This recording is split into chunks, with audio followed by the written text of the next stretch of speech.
शिवसेना ठाकरे गटातील 6 खासदारांच्या बंडानंतर राज्याचं राजकारण ढवळून निघालं. अशातच बंडखोर खासदार संजय दिना पाटील यांच्या कन्या आणि ठाकरे गटाच्या नगरसेविका राजोल पाटील यांच्या भोवती नव्या राजकीय चर्चांना उधाण आलंय. वडील शिंदे गटाच्या मार्गावर असताना मुलगी मात्र उद्धव ठाकरेंसोबत ठामपणे उभी असल्याचा दावा केला जातोय. पण ही खरी निष्ठा आहे की भविष्यातील राजकीय रणनीती, असा सवाल आता उपस्थित केला जातोय. चला तर मग राजोल पाटील यांच्या भूमिकेमागचं नेमकं राजकारण काय, हे सोयीचं राजकारण केलं जातंय का, या सगळ्याबद्दलच आजच्या व्हिडिओमध्ये बोलूयात. नमस्कार, मी रामेश्वरी आणि तुम्ही पाहताय कट टू कट.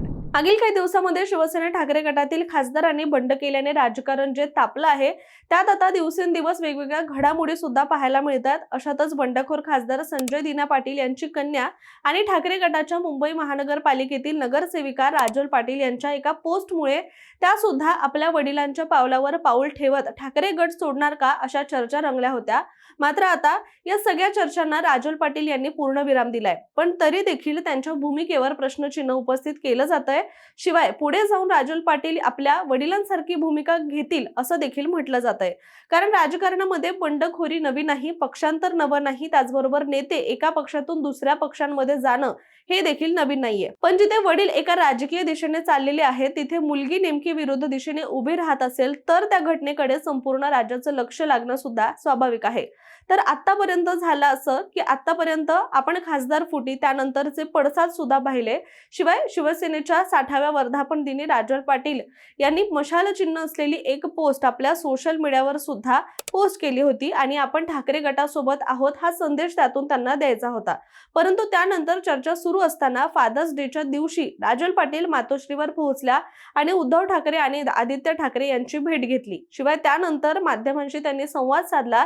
तेव्हा मी उद्धव आणि आदित्य ठाकरे यांना भेटायला आले होते. मी त्यांच्या समोर माझी भूमिका स्पष्ट केली असून मी त्यांच्या सोबतच आहे, हा माझा निर्णय आहे आणि मी माझं कार्य नीट निष्ठेने पार पाडेन, असं देखील त्यांनी म्हटलं. दरम्यान उद्धव ठाकरे लवकरच ईशान्य मुंबईचा दौरा करणार आहेत आणि या दौऱ्यामध्ये राजोल पाटील यांच्या खांद्यावर कोणती जबाबदारी असेल असं विचारलं असता त्या म्हणाल्या की मी त्यांच्या स्वागतासाठी उपस्थित राहणारे. माझ्या या निर्णयावर आणि भूमिकेवर उद्धव ठाकरे अत्यंत समाधानी आणि खुश आहेत, असं त्यांनी म्हटलंय.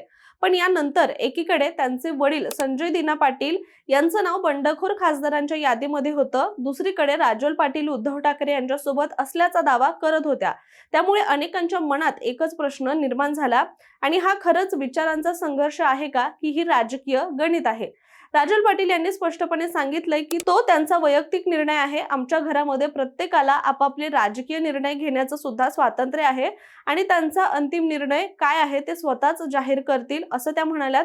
परंतु ऐकायला हे विधान अत्यंत लोकशाहीवादी आणि स्वतंत्र विचारांचं वाटत असलं, पण राजकारणामध्ये प्रत्येक विधानाचा अर्थ शब्दांपेक्षा परिस्थितीतून शोधला जातोय. कारण वास्तव काय आहे तर राजोल पाटील या मुंबई महानगरपालिकेमध्ये मशाल चिन्हावर निवडून आलेल्या नगरसेविका आहेत. त्यांची राजकीय ओळख ठाकरे गटांमुळे निर्माण झाली आहे. अशा परिस्थितीमध्ये जर त्यांनी वडिलांच्या मार्गावर चालत शिंदे गटामध्ये प्रवेश केला असता तर त्याचा राजकीय आणि कायदेशीर परिणाम त्यांच्यावर होऊ शकला असता.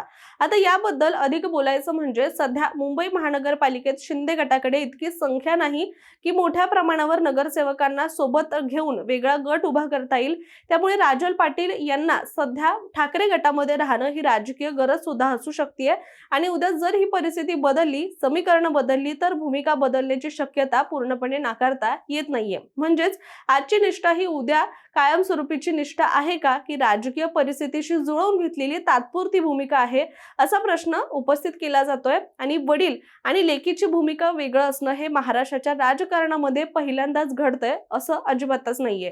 उलट गेल्या काही वर्षांमध्ये अनेक राजकीय घराण्यांमध्ये अशी वेगवेगळी राजकीय समीकरणं पाहायला मिळाली आहेत.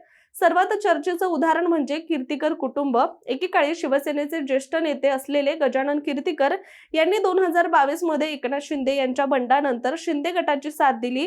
ते सध्या शिंदे यांच्या शिवसेनेमध्ये आहेत. मात्र त्यांचे पुत्र अमोल कीर्तीकर यांनी वडिलांचा मार्ग स्वीकारला नाही, तर अमोल कीर्तीकर हे उद्धव ठाकरे यांच्या शिवसेनेमध्येच राहिले होते. 2024च्या लोकसभा निवडणुकीमध्ये अमोल कीर्तीकर यांनी ठाकरे गटाच्या उमेदवार म्हणून उत्तर पश्चिम मुंबई मतदारसंघातून निवडणूक लढवली होती. म्हणजेच एका घरामध्ये वडील शिंदे गटात आणि मुलगा ठाकरे गटात अशी परिस्थिती महाराष्ट्राने प्रत्यक्ष पाहिलेली आहे. त्याचबरोबर नागेश पाटील आष्टीकर यांचं उदाहरण सुद्धा सध्या चर्चेत आहे. नागेश पाटील आष्टीकर यांनी उद्धव ठाकरे यांची साथ सोडून शिंदे गटाचा मार्ग स्वीकारला. मात्र त्याच काळामध्ये त्यांच्या मुलाला ठाकरे गटाकडून विधान परिषदेची उमेदवारी देण्यात आली. त्यामुळे वडील एका राजकीय छावणीत आणि मुलगा दुसऱ्या राजकीय छावणीत असल्याचं चित्र निर्माण झालं. आष्टीकर यांच्या निर्णयानंतर त्यांच्या मुलाने अनेक वेळा सार्वजनिकरित्या आपण उद्धव ठाकरे यांच्या विचारांशी बांधील असल्याचं सुद्धा सांगितलेलं आहे. आणि म्हणूनच राजोल पाटील यांचं उदाहरण पूर्णपणे अभूतपूर्व नाही, मात्र त्याची वेळ अत्यंत महत्त्वाची आहे. कारण हे सगळं त्या काळात घडतंय जेव्हा ठाकरे गट आपल्या अस्तित्वासाठी संघर्ष करत आहे.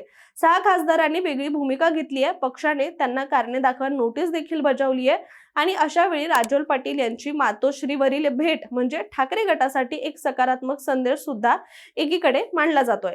पण दुसरीकडे विरोधक आणि काही राजकीय विश्लेषक याकडे वेगळ्या नजरेने पाहतायत. त्यांचं म्हणणं आहे की राजकारणात कायमचे मित्र नसतात आणि कायमचे शत्रूही नसतात.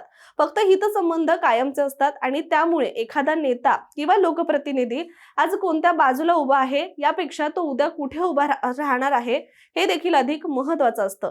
आणि याच संदर्भात नागेश पाटील आष्टीकर यांचं उदाहरण सुद्धा समोर येत आहे. त्यामुळे एखादा नेता किंवा लोकप्रतिनिधी आज कोणत्या बाजूला उभा आहे यापेक्षा तो उद्या कुठे उभा राहणार हे देखील अधिक महत्त्वाचं असतं. त्यामुळे एकूणच महाराष्ट्राच्या राजकारणात आता एक नवीन ट्रेंड दिसू लागलाय. कुटुंबातील एक सदस्य एका पक्षात आणि दुसरा सदस्य दुसऱ्या पक्षामध्ये. एकाच घरामध्ये 2 राजकीय दारं उघडी ठेवण्याची रणनीती आणि यामुळेच राजोल पाटील यांच्या भूमिकेकडे केवळ भावनिक किंवा वैयक्तिक निर्णय म्हणून पाहता येत नाहीये. त्यामागे राजकीय गणित असण्याची शक्यता देखील आता बोललं जात आहे. आणि म्हणूनच पुढच्या काही महिन्यामध्ये राजोल पाटील यांची राजकीय भूमिका काय राहते, त्या ठाकरे गटामध्ये किती सक्रिय राहतात आणि सर्वात महत्त्वाचं म्हणजे संजय दिना पाटील यांच्या राजकीय प्रवासाचा त्यांच्यावर किती परिणाम होतो. राजोल पाटील यांची उद्धव ठाकरे भेट ही निष्ठेची खूण आहे की भविष्यातील राजकीय रणनीतीचा भाग, याचं उत्तर आपल्याला येणाऱ्या काळामध्ये मिळेलच. परंतु तुमचं याबद्दलचं मत काय कमेंट करून नक्की सांगा. आणि अशा राजकीय व्हिडिओ पाहण्यासाठी सुद्धा कट टू कटला सबस्क्राईब करायला विसरू नका.